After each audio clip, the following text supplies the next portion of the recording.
Hi, my name is Madison Schraft. I'm a student at Brigham Young University in the Special Education Department. This is a presentation on a project for my CPSC 410 Applied Behavioral Analysis class. It's a functional behavior assessment or a behavioral intervention plan. So for the project, we were to pick a child in a classroom that had a problem behavior, evaluate and observe the problem behavior, and come up with an intervention to do with the child to help the behavior.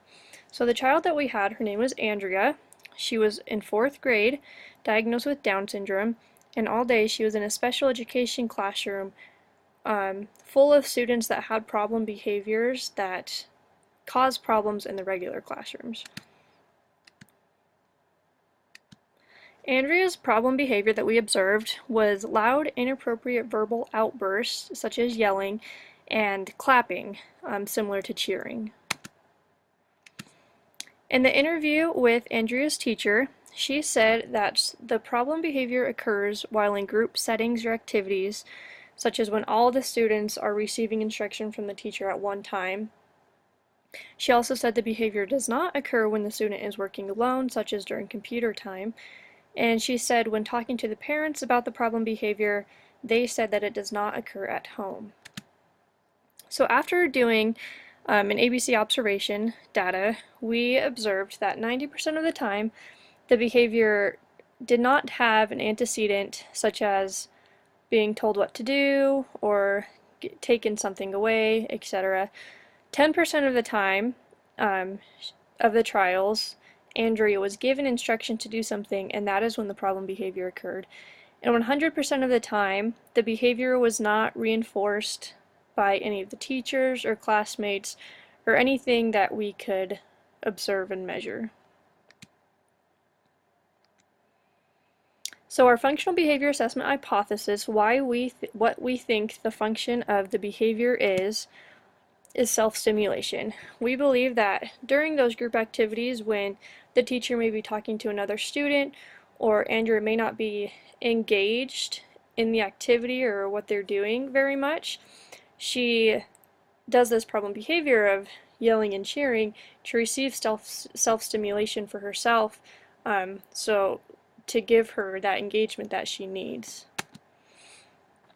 The objective that we came up with to help our intervention is when sitting with a group of students receiving instruction from the teacher, Andrea will have no loud outbursts of yelling or cheering and hold the ball in her hands 3 out of 3 trials in 10-minute intervals with at least 80% accuracy with 2 different teachers.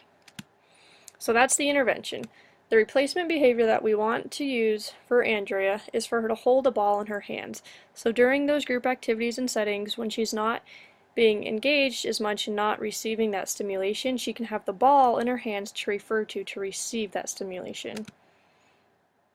The following is an intervention video.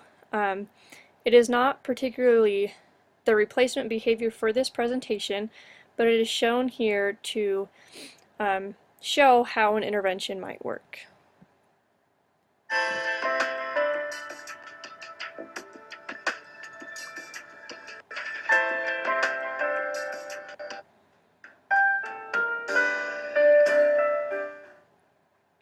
Observe a classroom setting of a group of students sitting together receiving instruction from the teacher.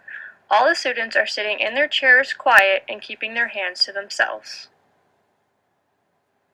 Now observe that there is a student out of their seat. This is not appropriate behavior. Notice here that there are students talking and being loud when it is not appropriate.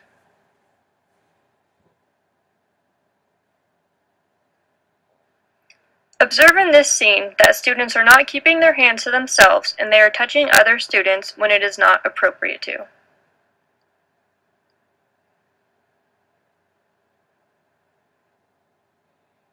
Three important behaviors that need to be followed in group settings are being quiet, sitting in seat, and keeping hands to oneself.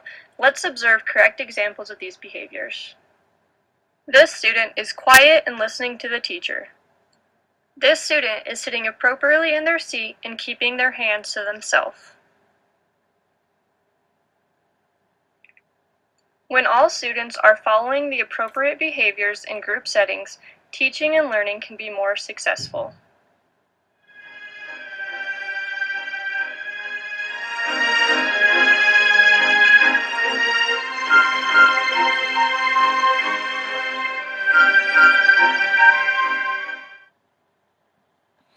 So as you can see, that intervention, the replacement behavior of being quiet, looking at the teacher, and sitting in the seat was not the replacement behavior we used. We used the ball for the self-stimulation.